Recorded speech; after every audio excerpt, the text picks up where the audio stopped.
আমি শুরু করবো একেবারেই অংশুমান-দাকে দিয়ে, যিনি মনে করেন যে কোনো রকমের কোনো প্রভাব কাজ করেনি, করবে না, বাংলা ভাষা বাঁচছে নিজস্বতায়।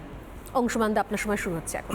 ধন্যবাদ স্বর্ণালী। আমি সত্যিই মনে করি যে কোনো রকমের প্রভাব কাজ করছে না এবং বাংলা ভাষা বাঁচছে নিজস্বতায়। আসলে দেখুন, বাংলা ভাষাকে বিশুদ্ধির কথা স্বর্ণালী বলছিল, কাকে আমরা বলবো বিশুদ্ধ বাংলা ভাষা, সেটাই একটা প্রশ্ন। বাংলা ভাষার জন্ম থেকে বিভিন্ন ভাষার শব্দ বাংলা ভাষার মধ্যে প্রবেশ করেছে এবং বাংলা ভাষাকে সমৃদ্ধ করেছে। এত এত শব্দ আমরা বলি যে শব্দগুলো আসলে বাংলা শব্দ নয়। আজকে মানে চেয়ার টেবিলের পরিবর্তে আমরা কী শব্দ ব্যবহার করব? কাজেই বাংলা ভাষার যে এই ক্ষমতা, গ্রহণ করার ক্ষমতা, সেটা অত্যন্ত গুরুত্বপূর্ণ। এবার প্রশ্ন হচ্ছে চাপের, রাজনৈতিক চাপ নাকি ধর্মীয় চাপ। আমি উল্টো দুটো কথা বলবো। কিছুদিন আগে আমি এবং আমার মাস্টারমশাই তুল্য পবিত্র সরকার গিয়েছিলাম বর্ধমানের একটি গ্রাম, এবং সেখানে আমাদের এক অনুজ কবি বন্ধু, তার নাম মারুত কাশ্যপ।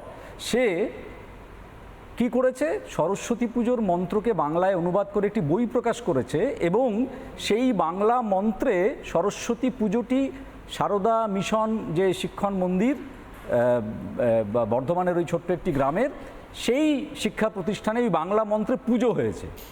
আমি তো বলবো ভাষা এখানে ধর্মের উপর চাপ তৈরি করতে পেরেছে। ঠিক উল্টোটা, ঠিক উল্টোটা। চাপ কি আসে না কখনো? রাজনৈতিক চাপ কি আসে না? ধর্মীয় চাপ কি আসে না? যখন বাংলাদেশ তৈরি হয়নি, এই আন্তর্জাতিক মাতৃভাষা দিবস পেরিয়ে গেল, 52 সালের সেই আন্দোলন যা দিয়ে বাংলাদেশের জন্ম, আমরা সকলেই সে কথা জানি এবং বলি, মুক্তিযুদ্ধ তার পরিণতি, তখনও এবং তারপরেও বঙ্গবন্ধুর মৃত্যুর পরে নজরুল ইসলামের কবিতাকে পাল্টে দেওয়ার চেষ্টা হয়েছিল বিশেষ বিশেষ শব্দকে। যারা একটু খবরাখবর রাখেন তারা জানেন, মহাশ্মশান শব্দ পাল্টে গোরস্থান করে দেওয়া হয়েছে। পাঠ্যপুস্তকেই পরিবর্তন হয়েছে। আজকে যেমন স্বর্ণালী বলছিলেন যে রংধনু এসেছে, কিন্তু কি হয়েছে? লাভের লাভ কি হয়েছে? একটি ঐতিহাসিক ঘটনা হিসেবে ওই বিষয়টি রয়ে গেছে ইতিহাসের পাতায়। প্রকৃত ভাষা বেঁচে থাকে কথ্য ভাষায়।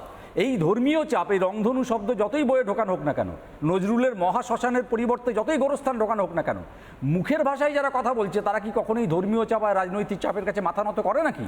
ফুটপাতে বাংলা ভাষা বেঁচে আছে, পাড়ার মোড়ে চায়ের দোকানে নিভু নিভু লণ্ঠন জ্বলা আলোতে বাংলা ভাষা বেঁচে আছে।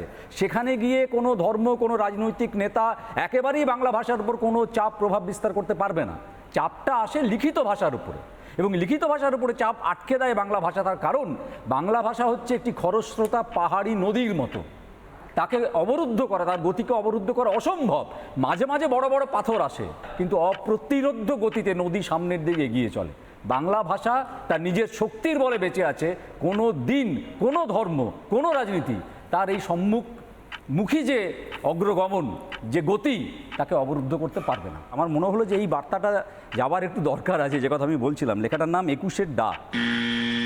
বাংলা ভাষা উচ্চারিত হলে আজও গো রাখালের বাঁশি হাওয়াকে বানায় মেঠো সুর।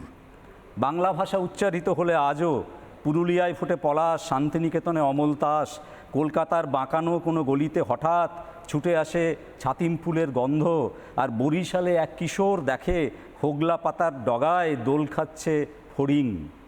বাংলা ভাষা উচ্চারিত হলে আজও আমরা বুঝি আমাদের এখনও আছেন একজন রবীন্দ্রনাথ, একজন নজরুল। আমরা কেবল আব্দুল চাচা আর পরাণ মাঝি নই কেবল রাম আর রহিম, আমরা বাঙালি।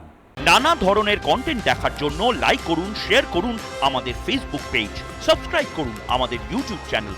পাশাপাশি অন্যান্য ব্রেকিং নিউজের জন্য অবশ্যই চোখ রাখুন রিপাবলিক বাংলায়।